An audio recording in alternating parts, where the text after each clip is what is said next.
Buenas tardes, ¿cómo están? Espero que todos estén bien, llenos de la gracia del Señor. Siguen pasando las semanas y aunque hay preocupación y alrededor nuestro la gente con sufrimientos y diferentes situaciones, necesidades, angustia, algunos deprimidos, otros que no saben qué hacer, los que fuman desesperados que ni siquiera consiguen cigarrillos y, y bueno, pero nosotros los que hemos conocido a Jesucristo tenemos una tranquilidad diferente. Sé que por momentos a todos nos agarra como un resquemor, un miedo, una necesidad de entender el por qué y para qué, cuál es el propósito. Hay un propósito principal y es que conozcamos mejor al Señor, es que podamos estar seguros de que nacimos de nuevo, de que somos sus hijos, de que buscamos su rostro, que buscamos su voluntad, que queremos hacer todo para agradarle. Hoy me gustaría compartir un breve estudio sobre el nuevo nacimiento, como los que hacíamos los martes en el templo. Bueno, pero hoy va a ser desde casa y en vez de tener la Biblia de papel, tengo acá la Biblia en la computadora. Y vamos a orar y vamos a ver un poco sobre esto que nos diferencia de los demás, de muchos aún que se dicen cristianos, que es el nuevo nacimiento. Oramos.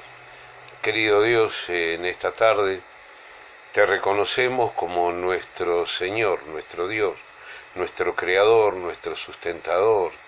Sabemos que vos hiciste los cielos y la tierra. Señor, que de la nada nació el mundo y del polvo nos hiciste, y que también enviaste a tu Hijo Jesús para rescatarnos cuando estábamos perdidos y sin sentido en esta vida. Hablanos y bendecinos. En el nombre de Jesús. Amén. En este tiempo me estoy comunicando con algunos de mis ex compañeros de la secundaria y hay una cuestión, son muy religiosos, pero quedan impactados cuando ven o escuchan que hablo del Evangelio. Uno que tiene hasta programas, dirige programas, es un conductor de programas católicos el otro día. Wow, Jorge, un abrazo. Otro, muy bueno, qué cosa diferente. Y la diferencia es que nuestra fe es más sencilla, pero con la gran diferencia que nacimos de nuevo, pudimos entender. ¿Se acuerdan sobre esto de nacer de nuevo?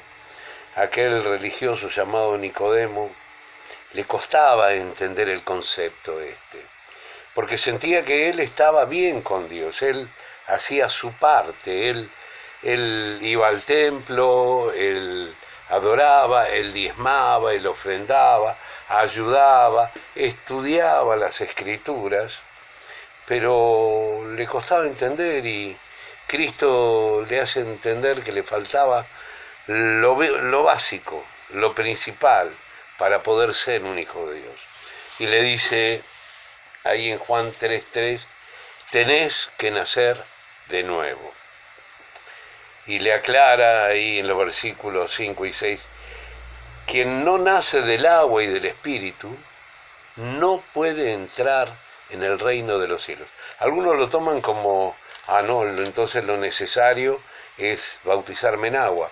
No, el bautismo en agua tiene que ver con una obediencia, para pasar a pertenecer en el cuerpo visible de una congregación, pero no para ser hijo de Dios. Nacemos de nuevo cuando recibimos a Jesucristo en nuestra vida, cuando somos adoptados por Él, cuando somos lavados por la sangre poderosa de Jesucristo. El derecho de ser hijos de Dios es hermoso.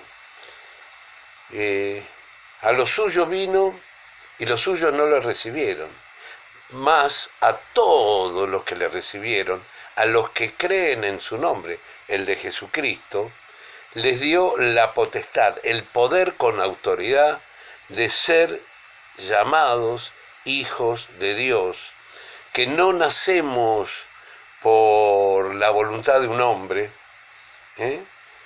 ni siquiera por la actitud de una congregación, sino que nacemos de nuevo cuando somos engendrados por Dios. Cuando el Espíritu Santo viene a nuestra vida, nos sella, nos llena con su Espíritu, reconocemos que no hay forma en nosotros para salvarnos, y Jesucristo viene y nos transforma, nos cambia nuestra manera de vivir, de ver la vida, de pensar, de actuar. Esto es lo que aclara Jesucristo. Esto lo tenemos que entender con toda la base bíblica. En primera de Pedro 1:23 dice que somos renacidos no de simiente corruptible, sino de incorruptible, por la palabra de Dios que vive y permanece para siempre. Y esto tiene que ver cuando muchas veces decimos aún en la Santa Cena este nuevo pacto que es eterno, porque depende de su palabra, depende de su autoridad, no depende de mis acciones, de mis esfuerzos, porque si fuera por mis esfuerzos, lo único que merezco es la condenación, porque no tengo méritos propios para ser salvo. No hay esfuerzo que yo pueda hacer. Por más que busque santificarme, si no nací de nuevo, no va a servir, porque lo único que va a hacer lo que pueda vivir es un cambio conductual, moral, social, pero no un renacer espiritual. Nicodemo tenía esto, era un hombre intachable según la religión, pero estaba lejos de Dios, como le estaba explicando el Señor Jesucristo, diciéndole que él, siendo aún un maestro de Israel, no entendía que había que volver a nacer, y no entrando en el vientre de su madre, sino siendo transformados por el Espíritu Santo de Dios, que es el que nos hace nacer de nuevo, es el que nos convierte en una nueva criatura, es el que nos hace elegir el vivir con amor y santidad lejos del pecado, amando a Dios, cuidando y recibiendo el sostén. Aun cuando patinamos, trastabillamos, dice que Él es poderoso para guardarnos y sostenernos sin caída. Y si cayéremos, dice que Él es poderoso para levantarnos, para sostenernos, guiarnos, limpiarnos y llenarnos de su gracia. Somos transformados por el Espíritu. El Espíritu de Dios es el que nos cambia para que seamos cristianos de verdad. El apóstol Pablo llama al Espíritu el Espíritu de adopción, en Romanos 8, 15 y 16. Miremos esta descripción de cómo nos cambia Dios. Lo podemos ver porque somos adoptados para ser hermanos con Jesucristo, en este nuevo crisol que se forma al ser adoptados y transformados. Pasamos a tener una nueva nacionalidad. Somos habitantes del reino de Dios. Somos sus hijos. Pertenecemos al gobierno de Jesucristo, que es Salem, Dios de paz, el reino de la paz, que es lo que nos cambia, que en vez de estar desesperados hoy, con temor, con desesperación, con eso que nos ahoga, de que vemos que les pasa a los demás. Escuchás a la gente cuando salís a comprar y la gente está desesperada. Nos vamos a morir, nos vamos a enfermar todos. Y el problema es que no conocen a Jesucristo, porque vivamos o muramos nosotros, somos del Señor. Y del Señor de verdad, del Kyrios, de el Señor Jesucristo, ese que tiene el nombre que es sobre todo nombre, ante el cual toda rodilla se va a tener que doblar y toda lengua va a tener que confesar que Jesucristo es el Señor para la gloria del Dios Padre.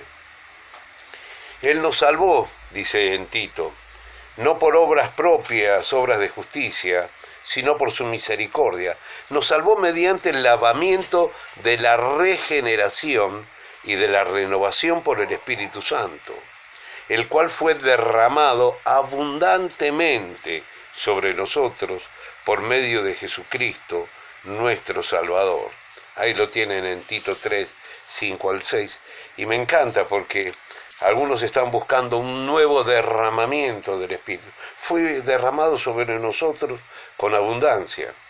Lo que sucede es que nosotros tenemos que dejar que nuestro yo muera, para que la mente de Cristo aflore, para que su persona nos invada y podamos testificar y vivir como hijos de Dios, como testigos de que nació, murió, resucitó, está sentado a la diestra del Padre y vive en nosotros por medio del Espíritu Santo, para que seamos quienes proclamemos esta nueva salvación, la buena nueva, el Evangelio de Jesucristo, que es el que produce el cambio, es el que te va a dar paz.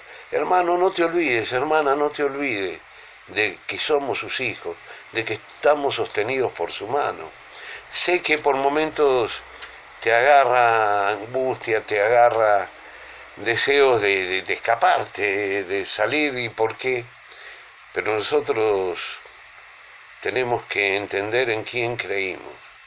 No creímos en un ente filosófico, no creemos en un Dios que es una estatua, creemos en el Dios vivo, el eterno, creador, el príncipe de paz, el Padre eterno, el que con sus palabras creó el universo y con su palabra nos alimenta cada día a través de la Biblia. Necesitamos asegurarnos en Él y necesitamos apoyarnos también entre nosotros, hermanos, como familia en Cristo que somos. No es un invento, no es un delirio, es la realidad de Jesucristo. Otro ejemplo de la salvación, el ejemplo de la serpiente de bronce, que es extraída de una historia del Antiguo Testamento, ahí en Número 21, y que la repite el Señor ahí en Juan 3, versículos 14 y 15, que ilustra cómo miramos a Cristo para detener la plaga espiritual. Hay una plaga espiritual, hay una desesperación, un desconcierto, una falta de esperanza, falta de ánimo. Y Dios no quiere que tengamos un doble ánimo, sino que lo miremos a Él, que miremos la cruz de Cristo, donde Él estuvo crucificado, donde dio su vida por amor a nosotros, pero la dejó y ascendió a los cielos para demostrar que Él va a estar con nosotros todos los días, hasta el fin del mundo, guardándonos, consolándonos, fortaleciéndonos y esperándonos en esa morada que preparó. Porque para eso fue, a preparar una morada, para vos, para mí. Así que cuando salgamos de acá, no hay que pagar alquiler, no hay que hacer ninguna escritura ni nada. Él la hizo, Él la creó por un amor increíble. Él mismo en su cuerpo llevó al madero nuestros pecados, para que muramos al pecado y vivamos para la justicia. Por sus heridas ustedes han sido sanados. Antes eran ustedes como ovejas descarriadas, pero ahora han vuelto al pastor que cuida de sus vidas. Me encanta como lo explica Pedro en su primera carta, en el capítulo 2, 24 y 25. Estamos salvados, estamos siendo guardados, sostenidos, hasta que Él nos venga a buscar. No dejemos de estudiar su palabra, busquemos y que estemos capacitados para dar razón de nuestra fe, una razón de una fe viva, real, que por medio de la cual llegamos a esta salvación por gracia que podemos disfrutar y en la que podemos descansar, reposar, sabiendo que Él es el que nos guarda, que Él es el que nos cuida, nos abraza, nos acaricia.